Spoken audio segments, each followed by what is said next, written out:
look like, yeah. You don't look nervous enough to be an air traffic controller. No, as I sit over here. Hi, Jim. Hi. No, this is the 4th Congressional District listing. Oh, yeah, you didn't forward that to me. You only said thank you with an email. You actually didn't forward that to me.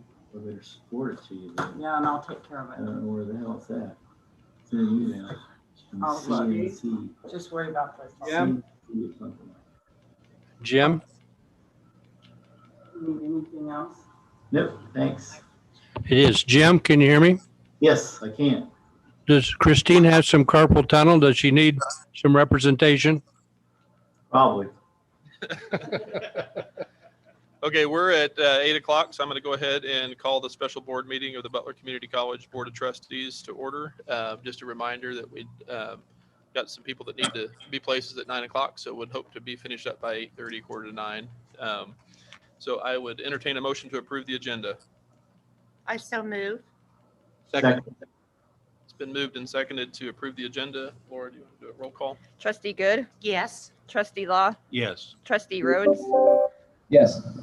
Trustee Lechtenberg, Yes. Trustee Howell, Yes. Trustee Smith. Yes. It's been, motion passes to approve the agenda, and I believe the next item is a motion to move into executive session. Mr. Chair, Yes. I move that we move into executive session for consultation with legal counsel in regards to acquisition of real estate to include the board, Dr. Kroll, Tom Borrego, Ray Cannell, for about 20 minutes. We need to include with action to follow, if appropriate. Is there? It did. Okay.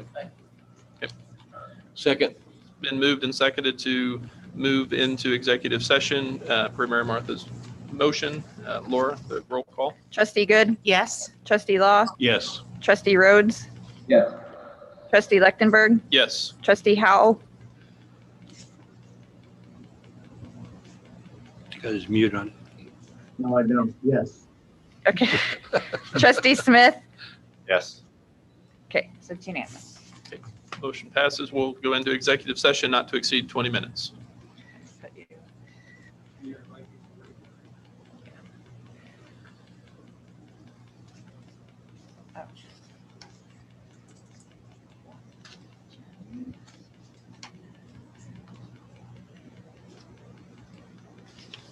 Okay, so.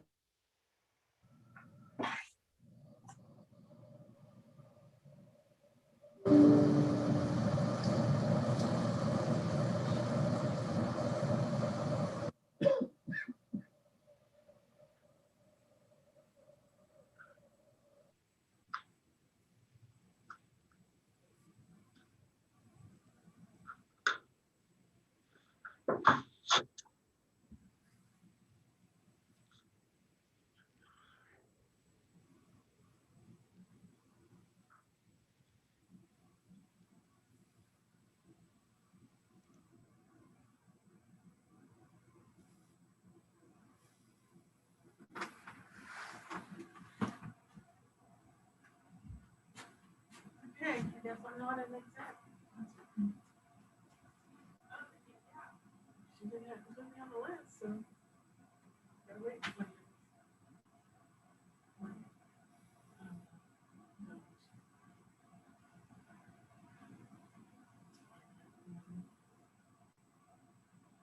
my mask on, I'll come talk to you for a few minutes.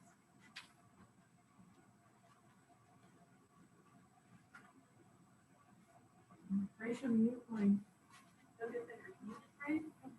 when I muted it before, it stopped working.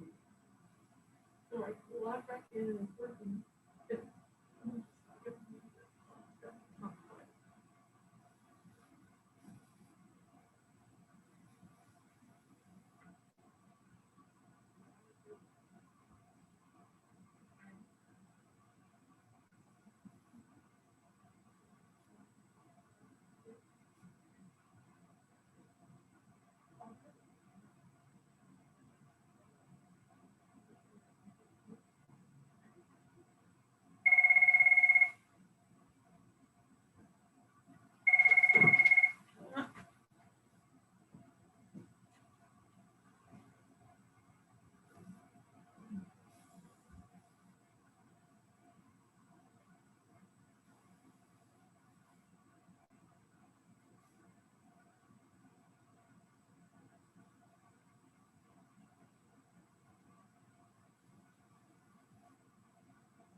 anybody's looking for me, I'm here, but I don't see or hear anything.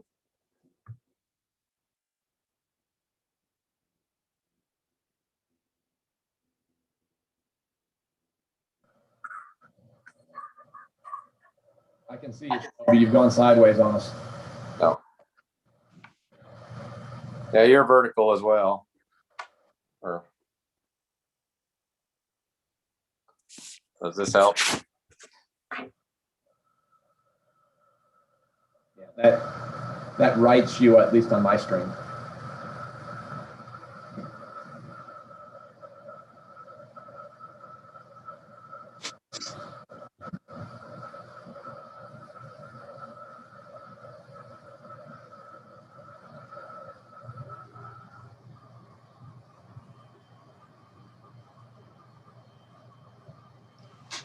I do not see anyone else, Forrest.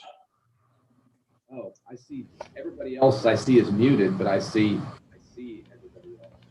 Can you hear us now at all? Anybody? Hey. Yes, you can hear? Okay.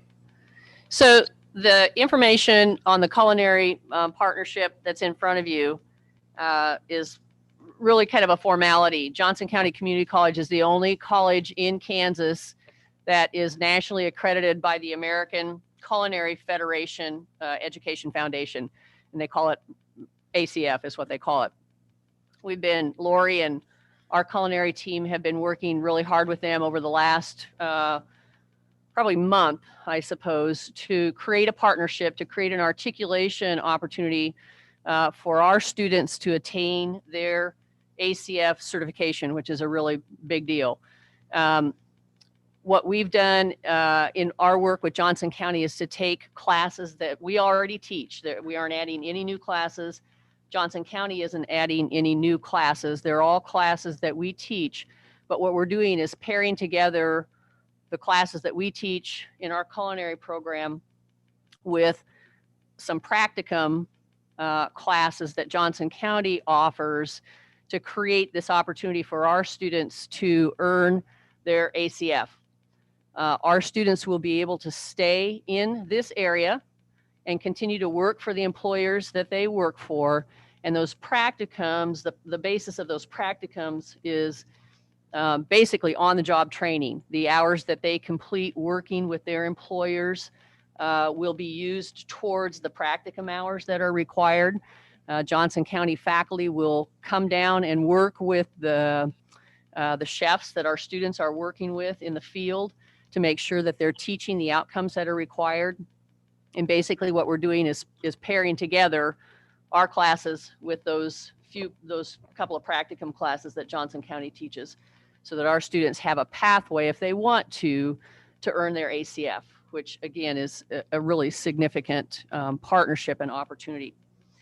The packet that's in here is really just a formality. It needs to be submitted to KBOR staff. It doesn't go on the KBOR agenda for any kind of approval or TEA like new programs do. But we have to show that we've presented this to you and that you've approved us to send it on to staff.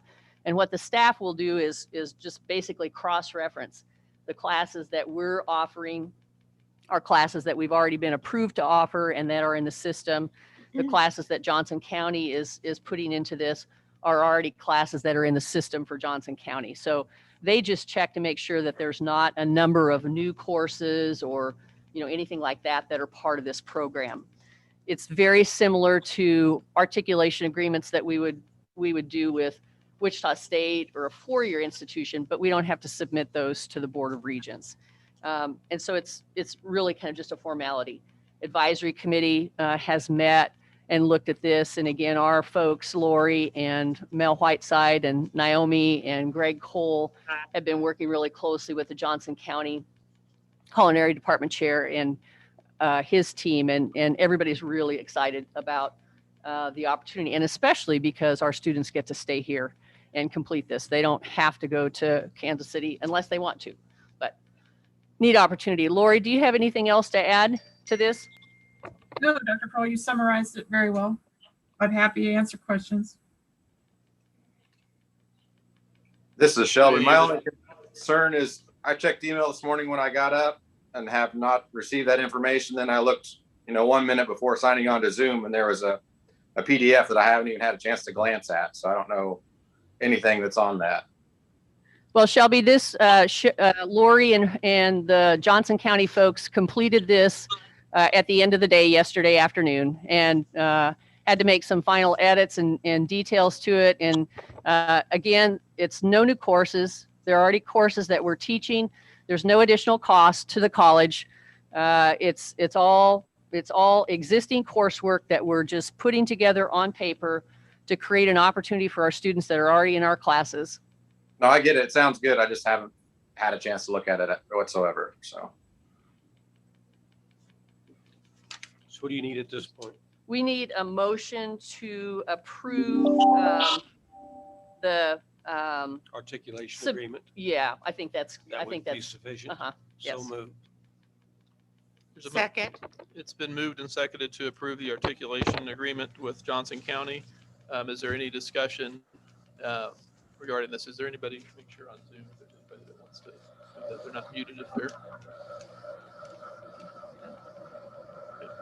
Any questions at all for Lori or Dr. Kroll, or anybody for that matter? this is Shelby. My only 2 cents is I can't vote for something I haven't read. So I'm not trying to be a pill, but I will be voting no. But it sounds good to me. I just haven't honestly read it. So Any other discussion? Laura, go ahead. and call the Trustee roll. Good, Yes. Trustee Law, Yes. Trustee Rhodes, Yes. Trustee Lechtenberg, Yes. Trustee Howell, Yes. Trustee Smith, no. I think it's Julie. I think signed it. Julie's on. she's not on there anymore.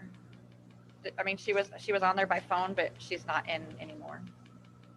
I Okay. think she said she had a dentist appointment this morning. So Okay. Thank you, Shelby. What was the So roll? motion passes. It was 5-1. Motion passes 5-1. We'll move on to some discussion on SB 40. Dr. Kroll. Yeah, and this just short informational item. The legislature just passed very recently, and the governor signed Senate Bill 40, which essentially provides the legal authority for local boards of education and boards of trustees to make decisions regarding course modality and operational kinds of things that are COVID related now. Excuse me, part of this was a result of the legislature not wanting the governor to be, to be able to shut down the schools statewide again or anything like that. They want that authority to be at the local level, which makes sense. And so SB 40 has been passed. They're saying that the disaster emergency related to the pandemic is slated to expire at the very end of May. And so the information that you have in front of you identifies that the Board of Trustees or the Board of Education will have full authority and responsibility over decisions where classes, where we would have to close or have the effect of closing a community or technical college, authorizes or requires any form of attendance at the community or technical college, and mandates any action by any students or employees while on college property. The piece of this that's probably most significant that I want you to be have some awareness of is the fact that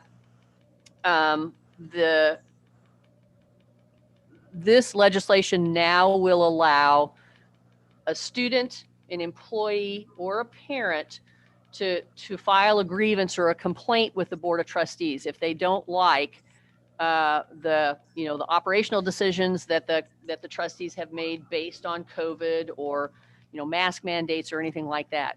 Anybody can come to the Board of Trustees with a grievance or a complaint within 30 days of action that the board would take.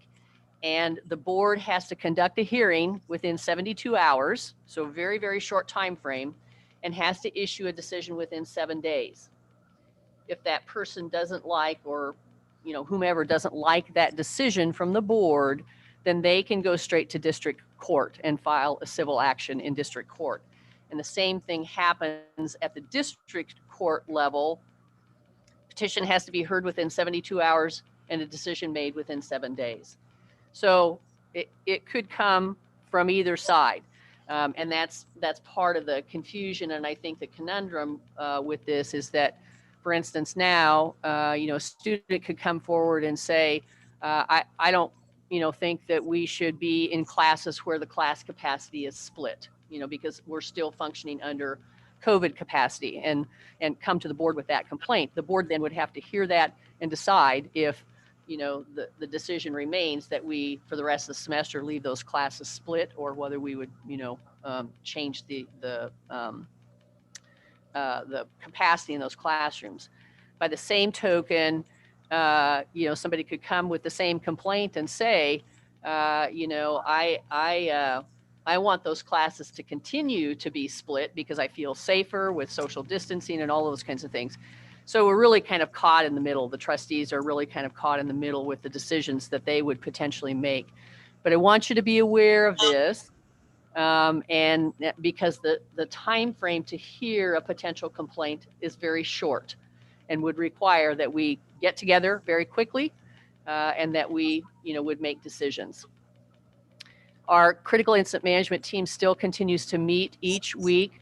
We're in a position where we're trying to get information out about summer classes and summer protocol and fall classes and fall protocol. And at this point in time, we've left the end of the semester processes the same as they've been all year long, because that seems to be what's consistent and understandable for people. CIMT has talked about, going back to normal class capacities for summer as well as fall, and still asking that masks be worn during the summer in classes, but only recommended or if folks want to wear them in the fall to classes, but not requiring them or not expecting that they have to be worn. So that's where we are right now. I don't intend for the board to, to make any kind of decision today, but we can sure put this on the agenda for April after you've had a little bit more time. I don't have the final bill yet. This is just really kind of an overview of it. But we can certainly put this on the April agenda for more discussion. And if the board wants to take action on anything at that point in time, that's certainly the board's prerogative to do that. But I just want you to be aware that it's in front of us and may generate, potential complaints that would come to the board that would have to be resolved. So, but if we don't amend our practice or policy for the remainder of the current academic semester, the 30 days is expired. If we don't change anything, it can't be appealed at this point.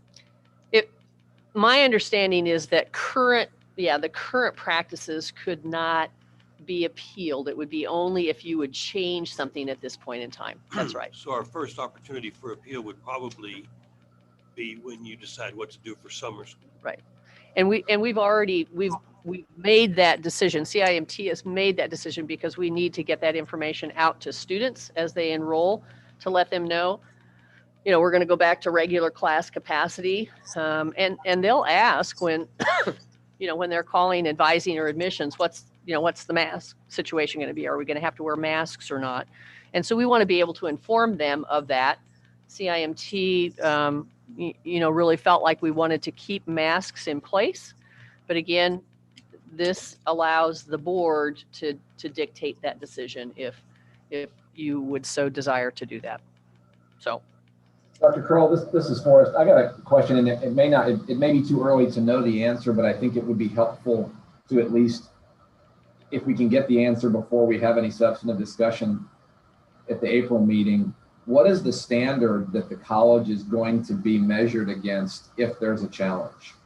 I mean, are we supposed to balance the needs, the educational needs of the school against our view of what safety concerns COVID has? Or I guess I'm a little unclear to the extent there's an appeal that could potentially go to district court. what's the measuring stick for whether we did it right or not? Yeah, Forrest, can you hear me? Yes. Okay, excellent question. And one, when I reviewed Senate Bill 40, was a question that came to mind. I don't think it's been specifically addressed, but we're researching that question. So when it does come to the board's attention, we can tell you what the standard is, hopefully. And I would take this opportunity to remind the board, this is a new complaint procedure, hasn't been available to the students before. They will come directly to the Board of Trustees, and you as a board will be the finder of facts and determiner of that complaint. I'd encourage you not to communicate with the student directly. I think that creates a conflict, and then it questions the due process. So again, if you get a letter from a student, refer it to the chairman. Chairman can make a decision whether to acknowledge it, but then you aren't acting individually as a board member when you're supposed to act as a group. Okay? Thank you, Forrest. We'll have an answer for you Yes, for the thanks. first complaint. Ray, do we have to have some sort of a Shelby, process you're muted. disclosed to students so they know what that complaint process is, or is it just, it's there if they? Yeah, this law will be published, and at that point, I think there'll be some direction from the state about how that information comes to the disclosed or how it- students. okay. Yeah. I had a quick comment. Go ahead, Just, Shelby. my only concern with what Ray said, if a student contacts us, we have to at least acknowledge, like, hey, thank you for contacting me. We'll send this through the proper channels, whatever. But if we just leave people hanging without any contact whatsoever, and it's just a ghost town, that will be problematic for us in the future. But we at least need to have that discussion of like, hey, thanks for your comment. Thanks for your interest. We'll forward it to blah, blah, blah. Here's our process. There needs to be some acknowledgement of the student, not just ignore them. Well, and that's an excellent point, Shelby, and it's been discussed with the chairman. Generally, the student's going to communicate with all the board members, not just one individual board member. So the No, I chairman. understand that, but we've been generally told not to respond in any way to any student. And that's, if they don't hear any response for us, it doesn't make them feel heard. They at least need to have some sort of acknowledgement, not by everyone, but I don't think a policy of not acknowledging anyone is a good policy. And I don't think I advocated that, Shelby. What I recommended to the board is you not acknowledge individually. The chairman will acknowledge on behalf of the entire board. Thank you. We were in receipt of your complaint. We'll set it for a hearing on this date. Then chairman needs to forward that to us so we know that, someone's been addressed, and that'd be great. Okay. I think a copy, Mr. Chairman, of your response to the student's complaint should be sent to all the boards so you know. And I would ask that if you do receive an email that it's not evident that it came to all trustees, that you certainly make me aware that you received one so we can do that. What other questions as it relates to SB 40?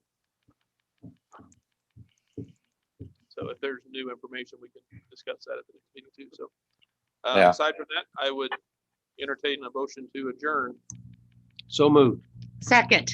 Laura, if you want to do the roll call. Trustee Good, Yes. trustee Law, Yes. trustee Rhodes, Yes. trustee Lechtenberg, Yes. trustee Howell, Yes. trustee Smith, Yes. unanimous. We're adjourned. Thank you. Thank you, everybody, for Thank meeting you. this morning and taking time.